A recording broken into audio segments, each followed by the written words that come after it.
Oke, halo semuanya. Perkenalkan nama saya Stefan Eka, Bidusian 2022, jurusan IT. Jadi video kali ini akan saya buat untuk memenuhi dari tugas ujian akhir semester Entrepreneurship 2 di semester 5. Jadi kali ini saya ingin menjelaskan tentang bisnis model kanvas atau biasa disebut dengan BMC dari bisnis yang saya ingin kembangkan, yaitu bernama Achieve, di mana bisnis ini berjalan di bagian fashion. Jadi value propositionnya atau value yang kami tawarkan yaitu bisa di custom satuan. Contohnya mungkin bisa untuk dijadikan kado atau mungkin dijadikan hal-hal lainnya.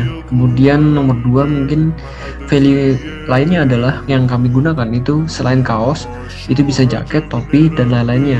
Kemudian yang ketiga adalah kita bantu desain secara gratis. Kemudian yang keempat adalah bisa di pack secara kado atau hampers atau maupun secara grosiran. Maksudnya di sini selain karena kan custom satuan, mungkin ada yang ingin jadi kado atau mungkin dijadikan hampers seperti ini kurang lebihnya.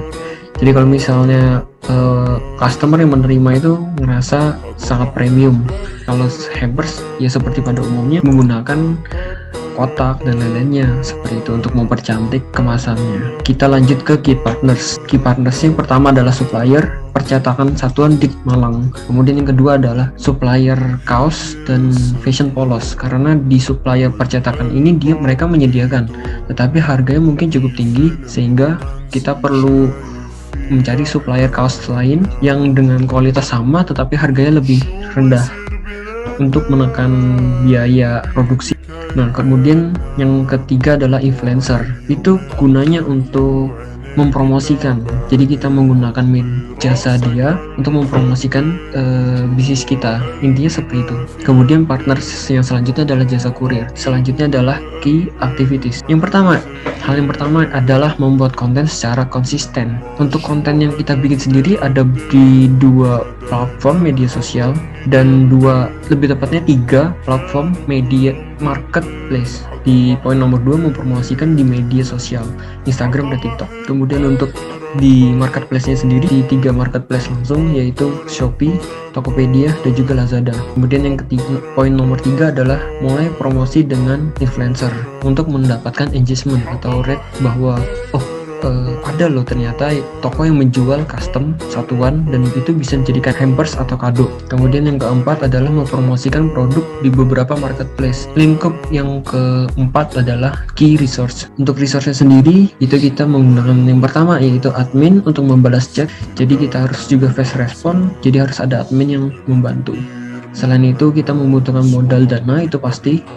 Kemudian yang ketiga adalah ide untuk membuat konten setiap harinya. Jika kita membuat konten setiap hari, setiap saat bisa aja, tetapi pastinya monoton. Jika monoton maka algoritma lainnya, contohnya kayak media sosial dan lain marketplace itu bakal membaca dan trafficnya bakal turun terus.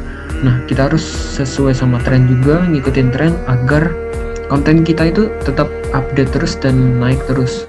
Lanjut ke customer relationship-nya. Yang pasti kita memfollow up tentang hari besar nasional H-7 dari hari tersebut. Semisal tanggal 12 nanti itu hari raya Cina, maka 7 hari sebelumnya kita sudah memfollow up bahwa hari raya Cina nanti kalian bisa memberikan hampers yang terbaik buat teman-teman atau orang yang tersayang. Kemudian mengingatkan kepada customer jika barang sudah sampai untuk mengecek dan memberi ulasan positif.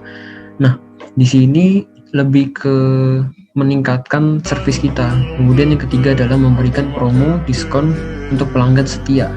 Nah, karena dia sudah ngikutin konten kita dan lain-lainnya, maka kita juga harus memberikan suatu sedikit hadiah untuk mereka agar mereka, aku ternyata diperhatikan kayak gitu.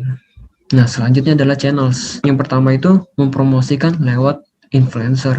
Kenapa ada lagi? Karena ini sebagai channels ini merupakan bagaimana kita memperluas pasar, memperluas jangkauan kita bahwa ini loh kita mempunyai produk ini gitu, yang bisa kalian jadikan kado, hampers dan lainnya kayak gitu. Nah, untuk salah satunya yang pertama itu kita menggunakan influencer terlebih dahulu. Kita bisa promosikan videonya ke berbagai akun hiburan Contohnya mungkin yang terkenal yaitu Ngakak, Kocak, terus Aureceh, dan lain-lainnya. Kemudian yang ketiga, konsisten membuat konten di TikTok. TikTok menjadi media yang paling banyak orang menghabiskan waktu untuk membukanya. Kemudian yang keempat, memberikan promosi atau diskon bagi yang mengikuti toko.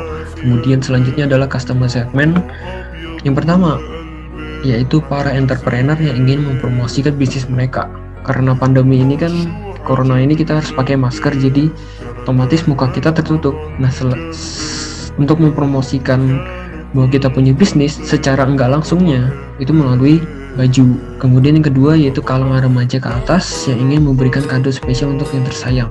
Kemudian yang ketiga yaitu keluarga yang ingin merayakan hari besar nasional, kayak gitu.